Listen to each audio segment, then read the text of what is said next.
Hello, and welcome once again to Escaping Dystopia. My name is Wah, and I'll be your host for the evening. Today is August 4th, 2026. It has been a minute since our last show on April 28th. Today is episode 135. Prime Quantum. Oh no, Quantum Prime? Prime, no, it's Prime Quantum. So...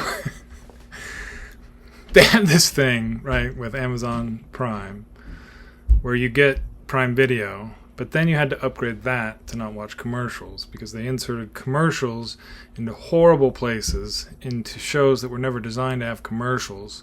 So it would absolutely destroy any kind of narrative feel, which is the whole point of watching a show. So you have to pay more for Prime Quantum. Anyway, the billionaires squeezing us for copyright stuff is kind of the inspiration for today's show, but it has been going on a little while, so wanted to talk about. We'll get to that here in a minute. Before we get to that, I would like to mention that this is August. July, the previous month, was most likely going to be the hottest month in recorded human history in the Northern Hemisphere. We have an El Nino that is breaking records. Surface sea temperatures are breaking records. They're breaking heat records across Europe. Global warming is here. The climate is changing. There is some bright spots in this. We'll get to this in a little bit, and that many countries are now moving quickly to solar power and more renewable energy. In the United States, our Department of Energy is promoting coal. I'm not joking. They pictures of this on the Department of Energy website. The stupidity of the current administration is kind of hard to fathom. I've been kind of keeping notes over since the last show about things that I would like to discuss, and development of those stories have happened over the months that I've been kind of tracking them, so now they've reached a certain point. I'll say this real quick as a follow-over on our society. The big issue right now that we have in our country, in our society, is a moral breakdown. People deciding what is good and bad is very upended and different, and because of that there is no moral clarity. That a rapist felon breaking almost every single law that he doesn't even know about is now appointed as his attorney general. His former defense attorney, who tried to defend him from rape charges, he's now to pay $5 million to the person that he sexually assaulted. That went all the way to the Supreme Court, but now it looks like the Republican Senate is going to, after getting some BS assurances that this person won't tomorrow change his mind and send out billions of dollars of government money to the people who tried to overthrow our government. So anyway, like I said, Escaping Dystopia is the name of the show. We've been doing this for a while because clearly when Donald showed up, he was going to break a lot of things, and our democracy is hurting. So, why? That's been kind of my thing, right? Because I try and understand systems on what's going on and what's...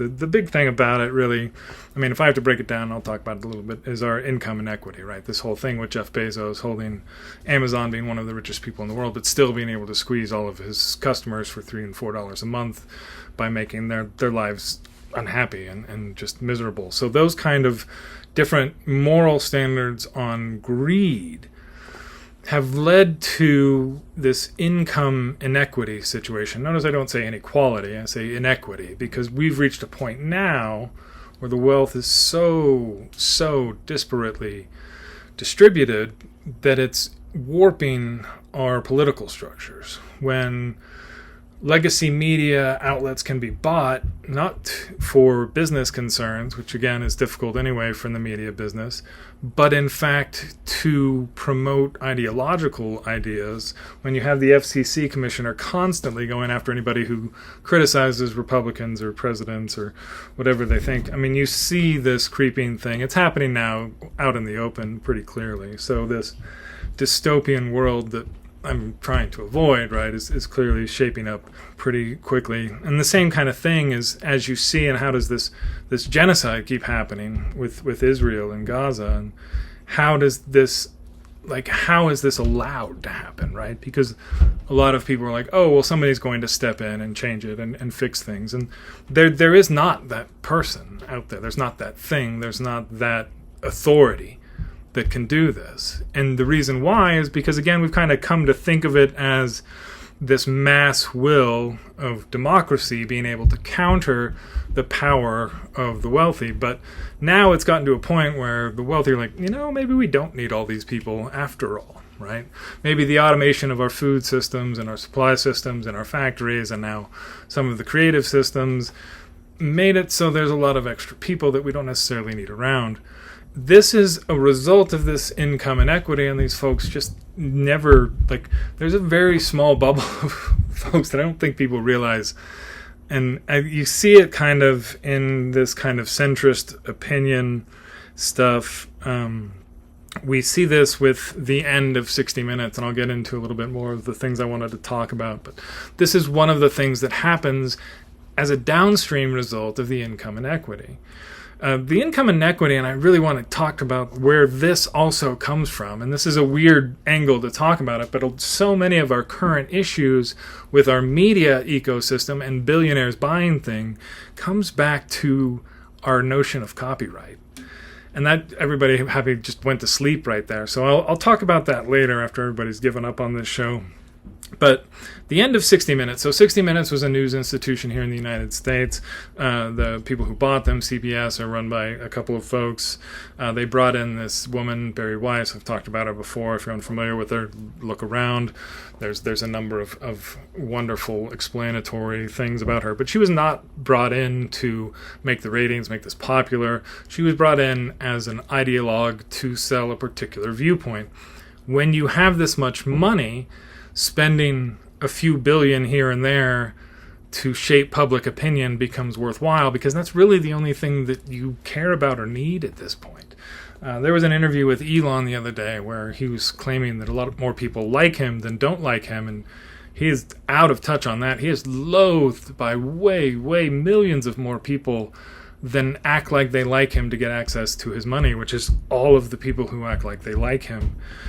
This is one of the, again, I've talked about this in the show, the reality warping experience of being beyond many normal mortal concerns that usually give rise to our morality as human beings. When you're beyond those, your concepts of morality change quite a bit. So, the end of 60 Minutes, they got rid of all of their good journalists quit. They're bringing in people like Ross Douthat or whatever. I don't even know how to say his name, but he's this extremely non-photogenic,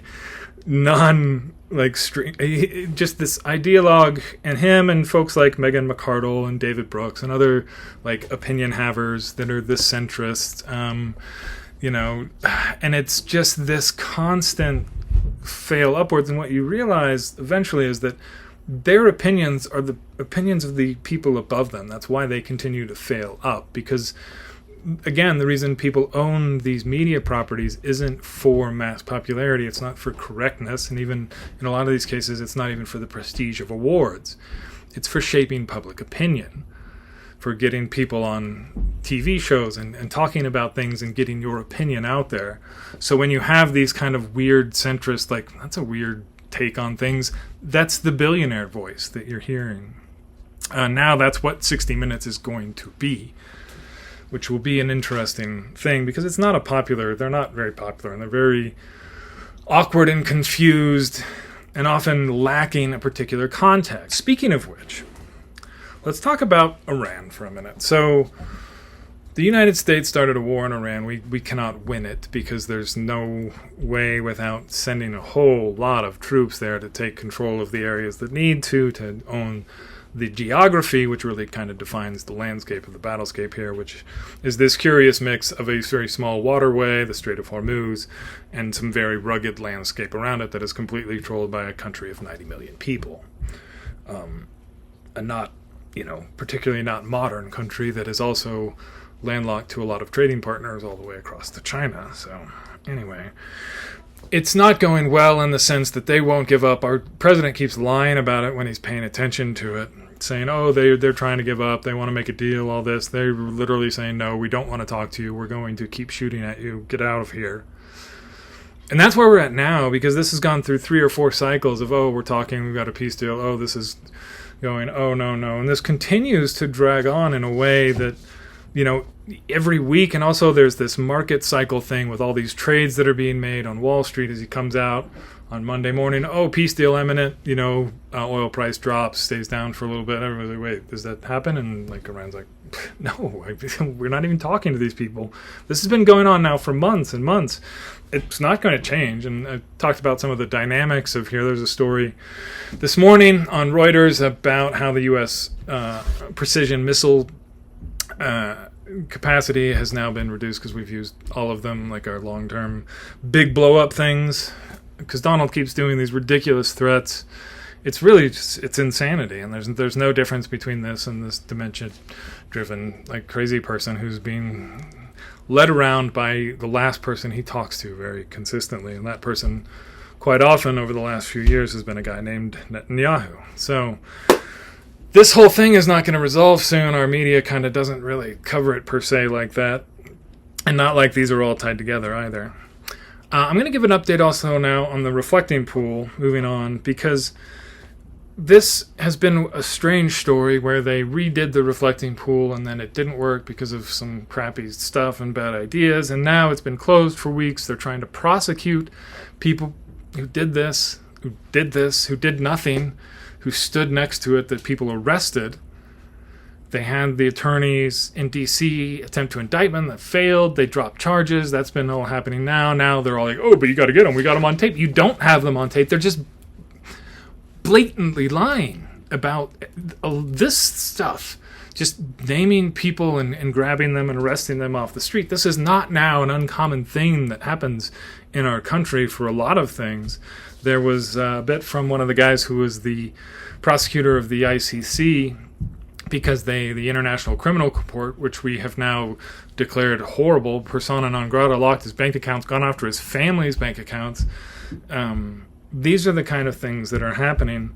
There was a bright spot a little while back as we saw the difference between some of the, what's possible and what's not. There was a really good speech with the dedication of the Obama Presidential Library, and then there was a really sweet speech from Mandami on after the Knicks won their championship, which was fun to watch. And as in sports, you see some humbling experiences for one of the best athletes that you're going to see play the game for the next few years in Wemby. But like I said, it's been a while since I did a show.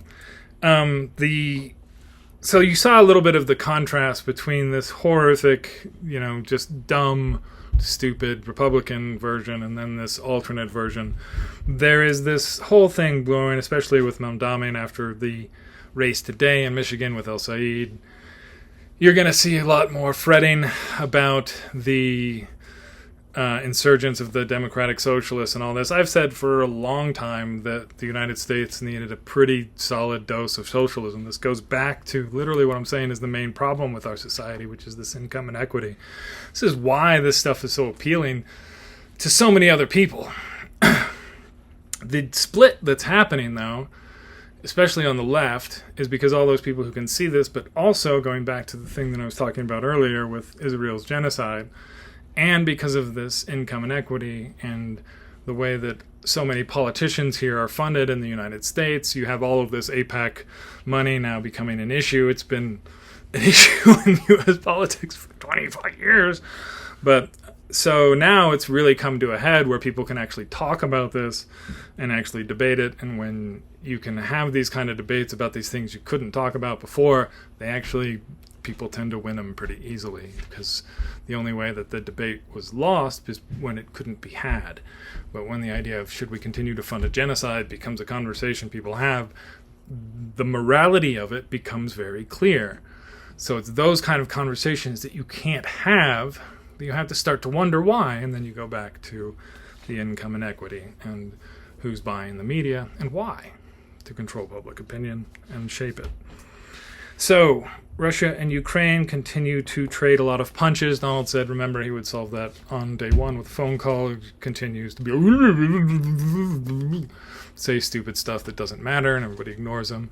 Lots of people dying on both sides. Ukraine's continues to struggle and fight. It's one of those things, I see good stuff and bad stuff about that, but that continues to drag on. That war has now lasted longer than World War II, by the way, and has shown the 21st century battlefield to be not that different from some of the stuff that happened in World War I, with this drone kill zone area that's expanded to a larger area, where if you go into that area, you will be spotted and you will be targeted.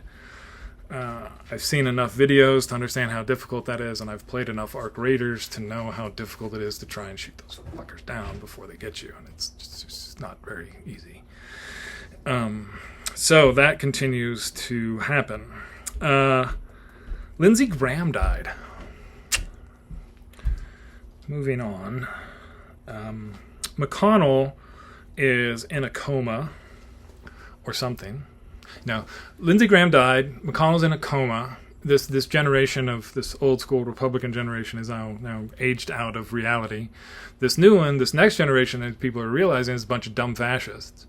So the question is going to be an interesting thing a little bit going forward on the political factions of the U.S., because you're going to have the left normies and then this left, an actual left side, and then what'll be the centrists, which are going to be kind of the new Republicans, right? The Fetterman class, which again is going to be a lot of just the AIPAC Dems that'll just switch over.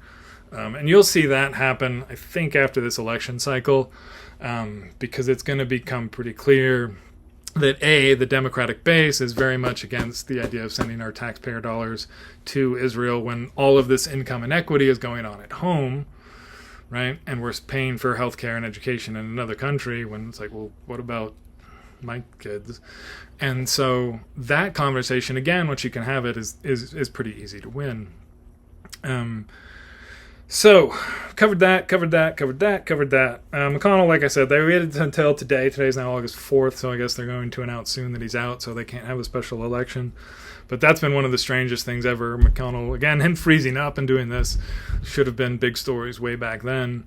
Now he just disappeared in a hospital. I don't know, his wife went to China, all sorts of crazy stuff, and then that's it. Now, if you made it all the way here, congratulations. Well done. My brain dumps are fun for me. I enjoy it. Had a little interruption in there, but even though this is cut up in your actual thing, it actually is a single take thing that I do. Back to copyright, and this is the boring end point of this, and I'll talk about this. This is actually the important thing, and this is underlying so much of our income inequity situations and our issues as a society. So copyright originally in the Constitution was set up as a limited right for a limited time.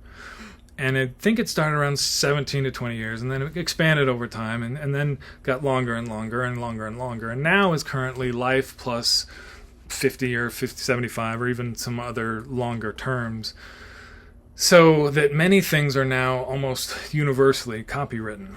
The thing about that is copyright is not a natural right. It's not a thing that actually exists.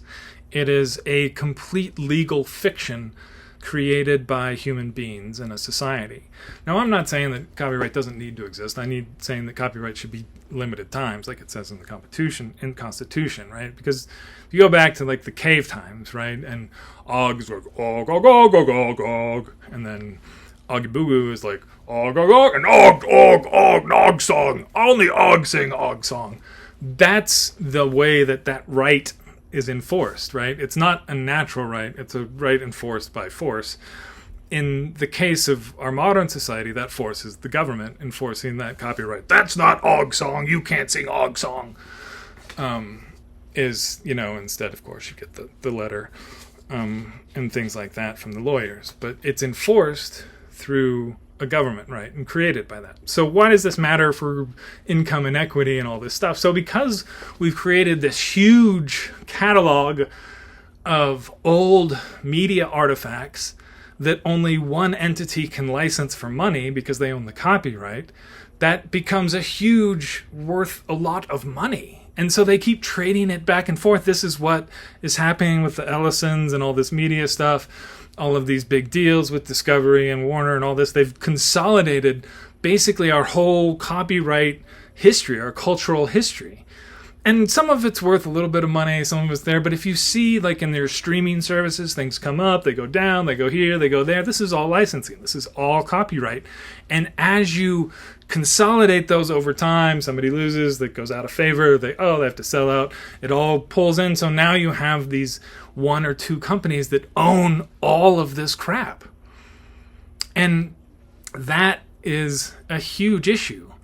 And if you just have this notion of a more limited term of copyright of, say, 50 years, then you don't have this. Because now this huge backlog of things isn't something that one entity controls, but then becomes something that the public can compete over, sharing and serving and dissecting and recreating and doing all this, and our culture moves forward. This is one of the reasons why we've stagnated so much, is because the cultural corporate control of our culture demands it, right? And it is at the root of a lot of the wealth that is pushing us more and more closer to this open dystopia that no one disputes we are in. Which a lot of people are still like, everything's kind of fine. I got those tax cuts. And what does it matter that the highest expense thing on our interest payments are the highest thing on our budget line? Bigger than the defense, by the way, now. Which, again, like that can only go on for so long before it eats everything. So with that, hot world, dystopian, blah, blah, blah, having a good time with the rest of my stuff. Everything else is wonderful and dandy. But I hope this finds you well, and I hope you made it all the way through. I will see you again at some point once it becomes too much to not talk about. But it is that stupid, and feel free to feel like it's that stupid, and try and come up with ways for you to make it less stupid if you can. So with that, peace out, and see you next time.